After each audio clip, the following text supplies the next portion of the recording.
So today we want to talk about what role for governmental actors in our empirical theory of American politics. We've looked at the base of that analytical pyramid, right? We've looked at structural factors. We've looked moving up the pyramid at political factors. And now we want to talk about at the very apex of that analytical pyramid, governmental actors. What role for governmental actors in shaping American politics? Particular case, we would look here very briefly at three presidents and their role in advancing a civil rights agenda. Eisenhower, he was lukewarm on civil rights issues at best. Arguably, he helped to undercut the enforcement of Brown v. Board of Education. He did send in federal troops to Little Rock, Arkansas for some token integration of that particular high school. But beyond that, he really was not very supportive of that decision. And for about 10 years after Brown, that decision was really not enforced much in the American South, particularly in the Deep South. Better on civil rights, the next president, John F. Kennedy, albeit, as we've talked about, right? He ran on a Cold War agenda in the 1960 election cycle, much more interested in foreign policy than domestic policy, but ultimately was persuaded to go along to some extent with the civil rights movement and did propose the Civil Rights Act that becomes law in 1964. But perhaps I think most critically, probably most critically by far, Lyndon B. Johnson, a real son of a gun. There's a biography out on him, and it's a little worrisome when you look at some of the things that he did in office, some of his behaviors. But that being said, he wasn't an SOB perhaps, but an SOB committed to advancing a vigorous civil rights agenda. A strong advocate for a strong bill in 1964, and then went a little bit further in 65, supporting the Voting Rights Act. So Lyndon B. Johnson, a president who played a key role, a fundamental role in advancing America's second Reconstruction. And in general, right, we would say, look, what the American president does definitely goes a long way towards understanding what goes on in American politics.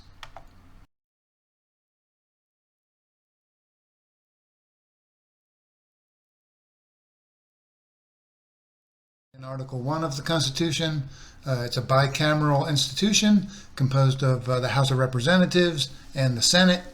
And this body, the U.S. Congress, did ultimately pass, of course, the Civil Rights Act of 64 and the Voting Rights Act of 65. People will often talk about a president passing legislation.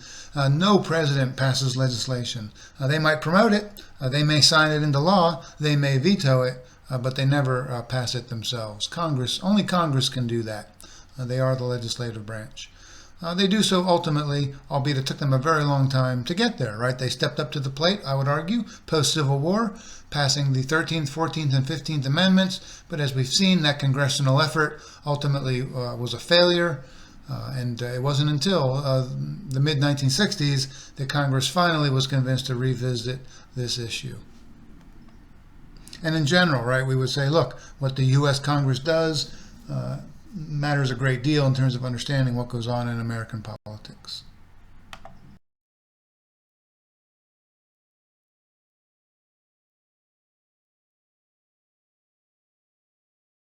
American politics, most prominently, of course, the U.S. Supreme Court, but also, we should say, and we'll talk about this later in the course, the lower federal courts, both appellate and trial.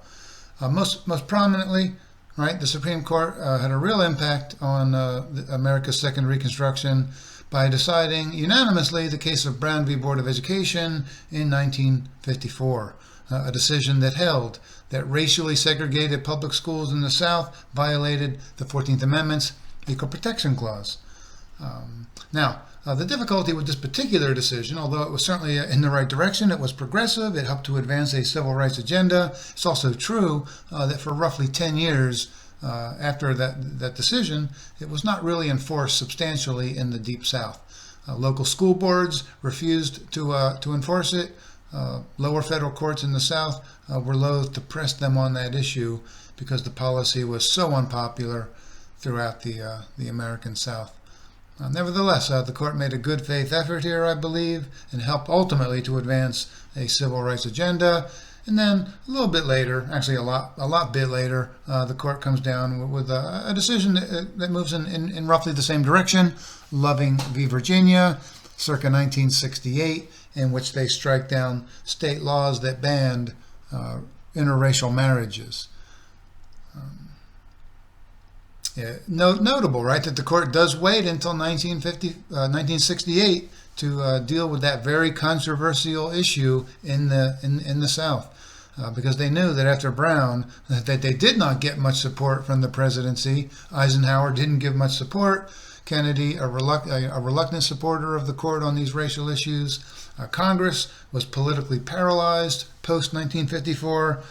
Did not really support the court's decision in Brown v. Board, so the court learned a lesson here and held off on the even more controversial issue of interracial marriage. Didn't decide that until 1968, right? Because by 64, the president and Congress did step in to support the court.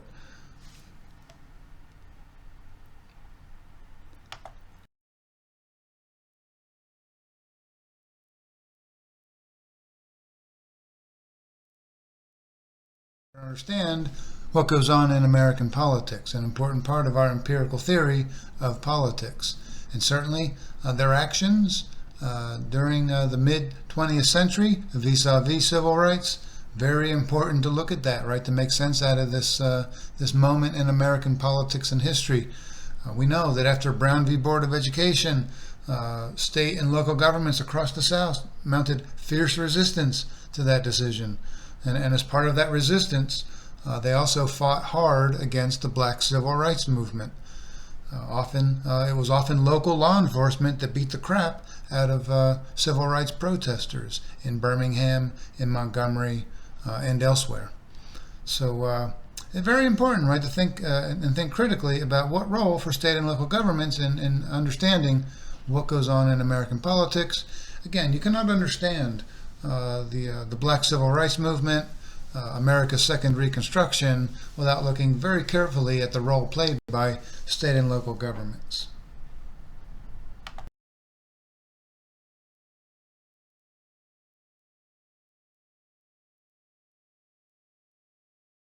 Politics.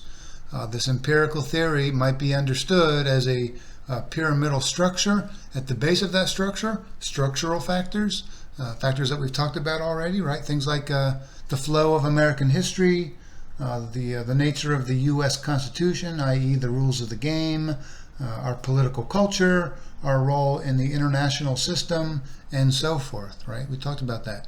If you can understand structural factors, you can quickly understand much of what goes on in American politics. They are often shaped fundamentally by structural factors. Political factors, moving up the pyramidal structure. Political factors, right? Also important to understanding what goes on in American politics. We talked about that at great length. What role for political parties? What role for interest groups? What role for social movements? What role for public opinion? What role for the media? What role for elections? All of these political factors, right, fundamentally shape what goes on in American politics. Finally, governmental actors at the apex of the pyramidal structure. Governmental actors, the president, the U.S. Congress, the federal courts, most prominently the U.S. Supreme Court, state and local governments, right? All of these governmental actors, of course, play an important role in shaping what goes on in American politics. So, what I hope you can see here is that I've provided a very powerful tool, a very powerful empirical model of American politics. By taking into account these three sets of factors, we can come to a much better understanding of what goes on in American politics. Things do not happen randomly. They do not happen arbitrarily, right? They happen for reasons that we can often discern if we use and apply this empirical model. It won't explain everything. There were some things that are just hard to explain, but nevertheless, I think, generally speaking, this is a pretty powerful tool that can give us a pretty good handle on understanding what goes on in American politics.